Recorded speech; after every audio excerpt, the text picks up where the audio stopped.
Welcome to Beyond Encryption, home of Maillock, digital recorded delivery. Today we'll be looking at the company administration website. This is where you can view and control important information about your company account. In this instance and throughout the video, you can see that the test data has been redacted, but in the usual case, email addresses will appear here.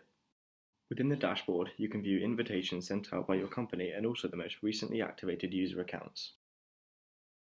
By clicking on the user tabs on the left-hand side, it will take you to a page where you can see the total number of users and also a list of all users and their account status. From here, you can view and suspend profiles and also invite and import users. This could be done by individually inviting users or importing a CSV or a comma separated value for a larger group.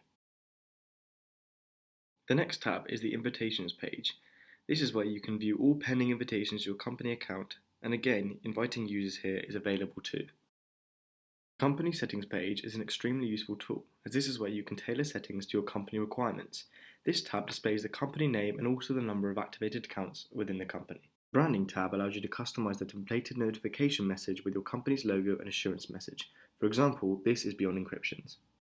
Another useful element of this section is the ability to personalize the trigger words. These are words that, if appear in an unsecure email, subject and/or body, the user will be prompted to send securely. The following tab is the Domains tab.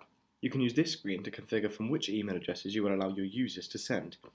You can also turn on and off the ability to enforce unsecure send. This is when those that are sending secure email can only do so if the domain is listed here. Therefore, any email addresses not associated will be impeded from sending any secure email.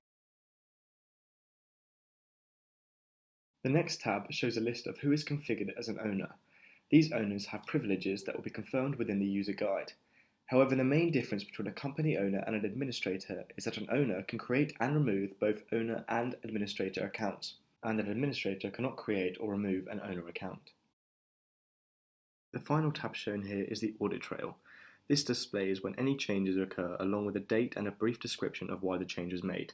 For example, this can be when an account has been activated or if a user has been removed.